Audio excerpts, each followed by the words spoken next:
Hello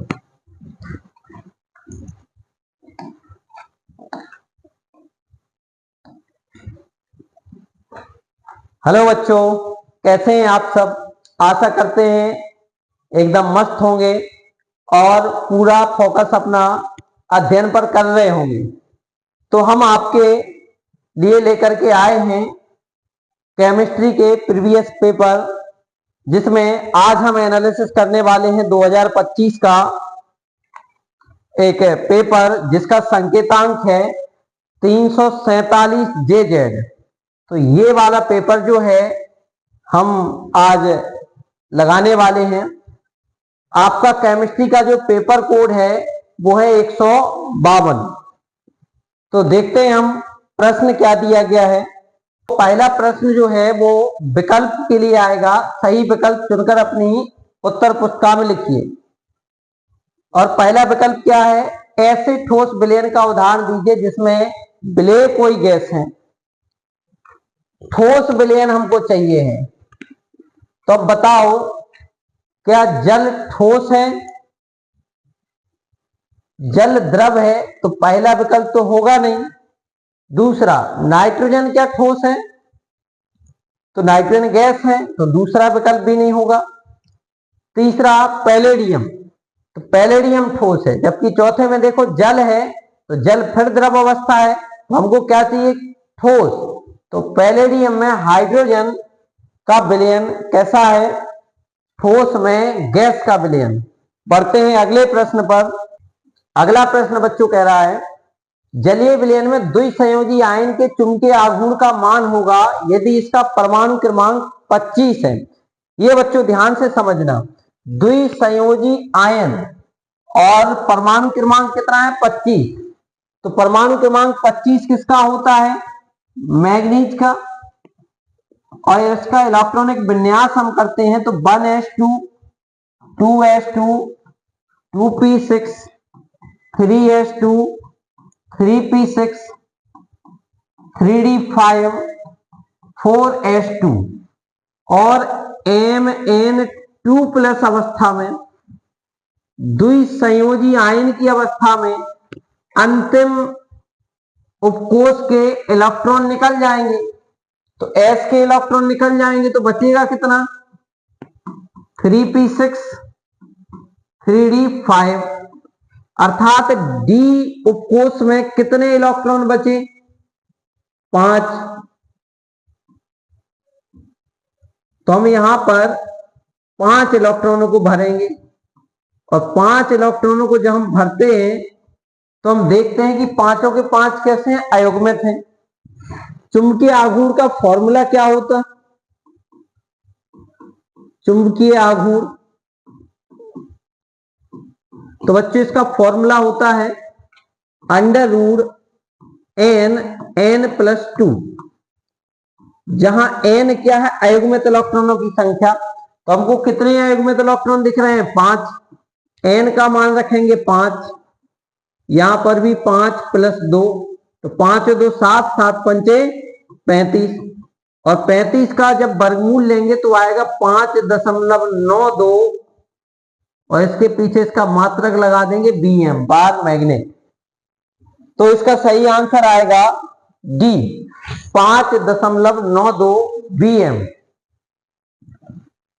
आगे अगले प्रश्न को देखते हैं, और वो है संकुल यौगिक CONS3 का होल 6Cl2 के विलयन में कितने आयन उत्पन्न होंगे। क्या दिया गया हमें, CONS3 का होल 6Cl2। तो जब ये आयनित होगा बच्चों तो ये क्या आएगा, CONS3 का होल 6 2 plus ion plus 2Cl minus ion. तो हमको दिखाई दे रहा है एक तो पूरा ये आयन है और 2 Cl के आयन है, तो टोटल कितने आयन हुए, 3 आयन। तो इसका विकल्प जाएगा C, 3 आयन। अगले प्रश्न को हम देखेंगे, और अगला प्रश्न है अभिकर्मक जो एसीटोन और बेंजल्डिहाइड दोनों से अभिक्रिया नहीं करता है, तो यहां पर सोडियम हाइड्रोजन सल्फाइड तो दोनों से क्रिया करता है, फेनल हाइड्राजीन भी दोनों से क्रिया करता है, ग्रिग्नार अभिकर्मक भी दोनों से क्रिया करता है। फैलेंग सॉल्यूशन ऐसा सॉल्यूशन है जो दोनों से अभिक्रिया नहीं करता है, अर्थात सही विकल्प सी होगा फैलेंग विलयन, जो कि ना तो एसीटोन से अभिक्रिया करता है और ना ही बेंजल्डिहाइड से अभिक्रिया करता है। अगला प्रश्न हम देखते हैं 4, और वो है सबसे मीठा शुगर। तो आपने देखिए इनमें के सभी शुगर टेस्ट किए होंगे, ग्लूकोज आपने खाया होगा, सुक्रोज खाया होगा, लैक्टोज जो कि दूध में होता है ये भी आपने खाया है, दूध खाया है तो वही है, और फ्रक्टोज मतलब शहद। तो आपने सभी का स्वाद लिया होगा। अब आप बताएं इनमें सबसे मीठा क्या है। तो जब चारों का हम टेस्ट करते हैं तो हम देखते हैं कि शहद सबसे अधिक मीठा होता है, और शहद में क्या होता है, फ्रक्टोज होता है। तो हम कहेंगे फ्रक्टोज सबसे मीठा शुगर है, अर्थात डी इसका विकल्प रहेगा। चलिए आगे बढ़ते हैं। तो प्रश्न नंबर 4 जो कि इसका आईयूपीएसी नाम बनाने के लिए बोल रहा है, कंपाउंड दिया गया है CH2 double bond CH NH3। अगर हम ध्यान से देखें तो यह एक सेकेंड डिग्री एमीन है, सेकेंड डिग्री एमीन है। इसका नाम क्या बनेगा, तो जिधर कम कार्बन है पहले तो हम उसको लिखेंगे। तो हम देखते हैं इधर कार्बन कम है और ये एमीन से जुड़ा हुआ है, तो इसको लिखेंगे N, और CF3 है तो CF3 को क्या लिखेंगे, मैथिल, N मैथिल। और लंबी कार्बन चेन में काउंटिंग करेंगे 1 2 3, तो हम देखते हैं 3 कार्बन है, 3 कार्बन को क्या लिखेंगे, प्रोप। दूसरे वाले कार्बन पर डबल बॉन्ड लगा हुआ है तो 2 इन, और पहले वाले पे N लगा हुआ है, NH लगा हुआ है तो इसको 1 एमीन। अब इससे हम मैच करते हैं हमारा कौन सा विकल्प मैच हो रहा है। तो इनमें देखिए विकल्प डी N मेथिल प्रोप 2 इन 1 एमीन, ये इसका सही विकल्प होगा। तो आपके 4 तक बहु विकल्पी आने हैं। इसके आगे प्रश्न नंबर 2, प्रश्न नंबर 2 क्या कहता है, 5 ग्राम एथेनोएक के 150 ग्राम बेंजीन में विलयन की मोललता की गणना कीजिए। तो एक दूसरे का प्रश्न दिया गया है, जिसमें हम देखते हैं जो कम मात्रा में होता है उसे हम विलेय कहेंगे। तो विलेय का भार, विलेय कम मात्रा किसकी दी है, एथेनोइक अम्ल की, तो एथेनोइक अम्ल विलेय है, और विलेय की मात्रा कितनी दी गई, 5 ग्राम।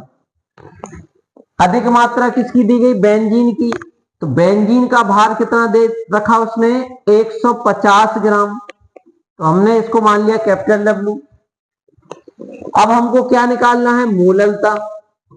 फॉर्मूला क्या होता है मोललता का, स्मॉल डब्ल्यू गुणा 1000 बटे में M dash into capital W. तो एम डैश क्या है, अणुभार है, विलेय का अणुभार। विलेय कौन है, एथेनोइक अम्ल। तो एथेनोइक अम्ल का अणुभार ज्ञात करेंगे हम। कार्बन का भार 12, हाइड्रोजन का भार 1, 3 हाइड्रोजन है तो 3 का मल्टी कर दिया, फिर कार्बन का 12, ऑक्सीजन का 16, अगले ऑक्सीजन का 16, हाइड्रोजन का 1, सबको जोड़ लिया तो आया 7। तो ये हमको एम डैश मिल गया अणुभार। अब रखते हैं मान, तो स्मॉल डब्ल्यू का मान रखना है 5 गुणा 1000 अपॉन में 60 इंटू कैपिटल डब्ल्यू का मान 150। एक जीरो से एक जीरो कट गया, एक जीरो से अगला एक जीरो कट गया, 5 से 15 काटा 3 बार, 2 से 6 काटा 3 बार, और 10 काटा 5 बार। कितना मिला, 5/9। जब हम 9 से डिवाइड करेंगे तो 0.555, ये आ जाएगी इसकी मोललता। चलिए खा प्रश्न हम देखते हैं आगे। और वो है ताप बढ़ाने पर। जब भी कोई गैस द्रव में घुली हुई है और उस विलयन का हम ताप बढ़ा रहे हैं तो विलेयता में कमी क्यों आएगी? तो ये हम इसमें ध्यान रखेंगे, लासातेलिए का नियम। लासातेलिए का नियम, लासातेलिए भाई साहब कहते हैं कि जब भी हम किसी द्रव गैसीय विलयन को, अर्थात ऐसा विलयन जिसमें द्रव में गैस घुली हो, ऐसे विलयन को यदि गर्म करते हैं तो वह एक ऊष्माक्षेपी अभिक्रिया होगी और ऊष्माक्षेपी अभिक्रिया में विलेयता में कमी आएगी। विलेयता में क्या आएगी? कमी आएगी, क्योंकि कौन सी अभिक्रिया हो रही होगी? ऊष्माक्षेपी अभिक्रिया। यदि ऊष्माशोषी अभिक्रिया होती है तो ऊष्माशोषी अभिक्रिया में विलेयता बढ़ेगी, लेकिन यहां पर ऊष्माक्षेपी अभिक्रिया होगी इसलिए विलेयता घटेगी। बढ़ते हैं अगले प्रश्न पर। अगला प्रश्न है लैंथेनाइडों द्वारा कौन कौन सी ऑक्सीकरण अवस्थाएं प्रदर्शित की जाती हैं? तो प्रमुख रूप से लैंथेनाइडों द्वारा प्रमुख रूप से +3 ऑक्सीकरण अवस्था प्रदर्शित की जाती है। प्रमुख रूप से कौन सी की जाती है? +3। लेकिन इसके अलावा लैंथेनाइड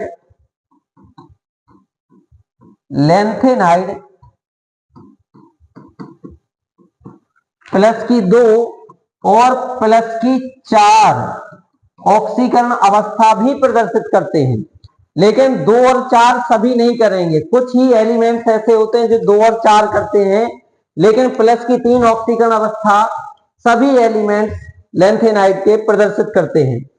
आगे हमारा अगला प्रश्न कहता है FeNH3 का होल ट्वाइस CN का होल 4 के ज्यामितीय समावयवों की संरचना दर्शाइए।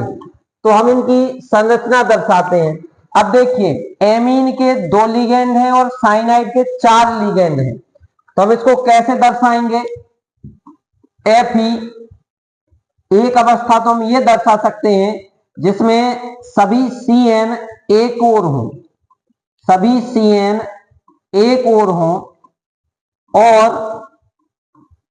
NH3 एक ओर हों। और दूसरी अवस्था हम दर्शा सकते हैं जिसमें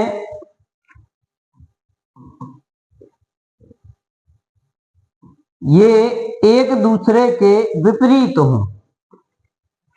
जैसे यहां CN है, यहां CN है और NH3 यहां है और यहां है। तो जब लिगेंड विपरीत होंगे और एक ही ओर होंगे तो इस प्रकार के समावयवियों में एक ही ओर वाले लिगेंडों को सिस कहेंगे, सिस, और विपरीत रहने वालों को ट्रांस कहते हैं, सिस और ट्रांस। तो इस प्रकार से इन दोनों के स्ट्रक्चर बनेंगे। आगे हम देखते हैं, तो अगला प्रश्न कहता है निम्नलिखित अभिक्रियाओं के उपर्युक्त समीकरण समझाइए।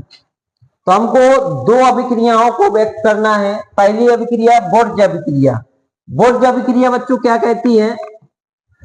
जब हम किसी एल्किल हैलाइड को सोडियम के साथ लेकर के शुष्क ईथर की उपस्थिति में अभिकृत करते हैं, ड्राई ईथर, जब हम एल्किल हैलाइड को शुष्क ईथर की उपस्थिति में गर्म करते हैं तो एल्केन प्राप्त होता है। देखिए हैलोजन और यहां से ये हैलोजन ये सोडियम के साथ NaX बना लेगा और R के साथ कंबाइन हो जाएगा तो R जो कि क्या है? एल्केन है, एल्केन बनेगा और NaX बनेगा। बैलेंस करने के लिए 2 का मल्टी इधर कर लेंगे, 2 का मल्टी इधर कर लेंगे। तो ये हमारी बोर्ज अभिक्रिया है। फिर से देख लीजिए इसको, हम कोई भी एल्किल ले लेते हैं, जैसे CH3 और हैलाइड क्लोरीन ले लिया, CF3Cl, इसकी अभिक्रिया करवाते हैं काय से, Na से। एक और ले लेंगे CH3Cl, और यहां पर क्या लेना है, शुष्क ईथर, ड्राई ईथर। तो यहां पर बनेगा CH3 ये, और उसके साथ जुड़ जाएगा ये CH3, तो CH3 single bond CH3 plus 2NaCl, sodium chloride. तो ये बुर्ज अभिक्रिया थी। अब देखते हैं बुर्ज फटिंग अभिक्रिया। फटिंग अभिक्रिया क्या होती है, तो पहले हम फिटिंग देखते हैं, इसके बाद बुर्ज फिटिंग देखेंगे। फिटिंग अभिक्रिया क्या होती है, तो ये था एल्किल हैलाइड। यदि हम एरिल हैलाइड लेते हैं, एरिल हैलाइड का मतलब ऐसा हैलाइड जिसमें बेंजीन हो, ये एरिल हैलाइड है। एरिल हैलाइड की जब हम सोडियम के साथ अभिक्रिया करते हैं शुष्क ईथर की उपस्थिति में, तो ये बिल्कुल बुर्ज अभिक्रिया के समान ही अभिक्रिया होती है। और यहां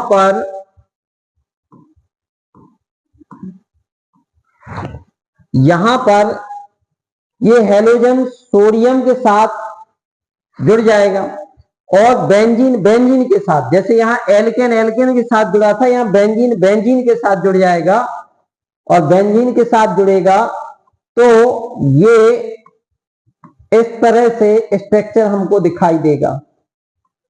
इसको हम डाइफेनल कहेंगे। दो बेंजीन जुड़ गए तो डाइफेनल। ये देखिए आगे से चश्मे के जैसे दिख रहा है, तो इसको आप ध्यान रखिए। फिटिंग अभिक्रिया जो होती है, फिटिंग अभिक्रिया, इसमें चश्मा बनता है, गांधी जी का चश्मा। क्या बन रहा है, चश्मा। नाम क्या है इसका, डाइफेनल। तो याद रखने के लिए इसमें चश्मा याद रखिए आप, गांधी जी का चश्मा बनता है, और NaX बनेगा। अब देखते हैं बुर्ज फिटिंग अभिक्रिया। तो बुर्ज फिटिंग अभिक्रिया में आधा हिस्सा हम बुर्ज का ले लें और आधा हिस्सा फिटिंग का ले लें, तो बुर्ज फिटिंग बन जाएगी। अर्थात एक तो ले लें यहां से एल्किल हैलाइड, और दूसरा यहां से क्या ले लें, एरिल हैलाइड, और दोनों को सोडियम के साथ हम अभिक्रित कराएं तो क्या बन जाएगा। यहां देखते हैं कौन सा कंपाउंड बनेगा और ये अभिक्रिया क्या कहलाएगी। तो यहां पर लेते हैं हम CH3Cl, ये एल्किल हैलाइड है, ये एरिल हैलाइड। Cl के स्थान पे हमने यहां X लिख लिया। तो देखिए अभिक्रिया उसी तरह से होगी, Na के साथ हैलोजन जुड़ेगा, और ये मेथिल समूह जो है वो बेंजीन पे आ जाएगा। तो ये मेथिल बेंजीन पर जब जुड़ेगा तो ये बन जाएगा टॉल्यूइन, और साथ में बनेगा NaX। तो ये अभिक्रिया जो है वो है बुर्ज फिटिंग अभिक्रिया। इसके पहले कौन सी देखी थी, फिटिंग अभिक्रिया, और ये है बुर्ज फिटिंग, जिसमें एक एल्किल हैलाइड लेते हैं और एक एरिल हैलाइड लेते हैं। ठीक, तो ये अभिक्रिया इंपॉर्टेंट है, इनको विशेष रूप से आप याद रखेंगे। आगे देखते हैं तीसरे का खा प्रश्न जो है, तुल्य आणविक भार वाले हाइड्रोकार्बन की अपेक्षा एल्कोहल जल में अधिक विलेय होते हैं। तो प्रश्न कह रहा है लगभग बराबर अणुभार वाली हाइड्रोकार्बन और एल्कोहल, कौन कौन, हाइड्रोकार्बन और एल्कोहल में से एल्कोहल जल में अधिक विलेय होते हैं, ये कारण हमको बताना है। तो देखिए हमने एक कंपाउंड ले लिया CH3 CH2 CH2 CH3, और एल्कोहल का एक कंपाउंड ले लिया CH3 CH2 CH2 OH। दोनों के अनुभार देखते हैं, इसमें कितने कार्बन है, 4 कार्बन। एक कार्बन का भार 12, तो 4 कार्बन का गुणा 4 कर दिया। हाइड्रोजन कितने हैं, 3 2 5 2 7 और 3 10। एक हाइड्रोजन का 1, तो 10 हाइड्रोजन है। 12 चौको 48 और 10, तो टोटल कितना हुआ, 58। यहां देखते हैं कितने कार्बन है, 12, सॉरी 3 कार्बन है और 1 कार्बन का भार 12। हाइड्रोजन कितने हैं, 2 2 4 3 7 और 1 8 और ऑक्सीजन का कितना होता है 16। तो 12 तिया 36 और ये कितने हो गए 16 वाट 24, दोनों को जोड़ा तो 60। तो लगभग बराबर आ रहा है इसका 58 और उसका 60, थोड़ा 19-20 है। तो लगभग बराबर अणुभार वाले हमने क्या ले लिए, एल्कोहल और हाइड्रोकार्बन।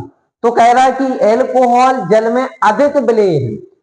इसके पीछे का कारण क्या है, तो इसके पीछे का कारण है हाइड्रोजन आबंध। हाइड्रोजन आबंध, एल्कोहल जल में क्या करता है, हाइड्रोजन आबंध बनाता है। एल्कोहल जल में हाइड्रोजन आबंध बनाता है, इस कारण से एल्कोहल जल में विलेय है। जबकि हाइड्रोकार्बन जैसे ब्यूटेन, ये हाइड्रोजन आबंध नहीं बनाता है, इसके कारण से जल में विलेय नहीं रहेगा। दूसरा, यहां से एक और रीजन हम लिख सकते हैं, और वो रीजन क्या है, तो ध्रुवीय विलेय ध्रुवीय विलायकों में घुलते हैं। ध्रुवीय विलेय किस में घुलेंगे, ध्रुवीय विलायकों में, ध्रुवीय विलायकों में। और अध्रुवीय विलेय किस में घुलते हैं, अध्रुवीय विलायकों में। लाइक डिजोल्व लाइक, समान में समान घुलता है। ध्रुवीय में ध्रुवीय घुलेंगे और अध्रुवीय में अध्रुवीय। अब OH समूह होने के कारण से, OH समूह होने के कारण से एल्कोहल ध्रुवीय प्रकृति का हो जाता है, और जल तो पहले से ध्रुवीय प्रकृति का है, H धनायन OH ऋणायन, तो ये पहले से ध्रुवीय प्रकृति का है। तो ध्रुवीय में ध्रुवीय आसानी से घुल जाता है, जबकि ब्यूटेन अध्रुवीय प्रकृति का होता है। तो जल ध्रुवीय प्रकृति का है और हाइड्रोकार्बन अध्रुवीय प्रकृति का है, इसकी वजह से ये जल में नहीं घुलता है। बढ़ते हैं अगले प्रश्न की तरफ। तो अगला प्रश्न है,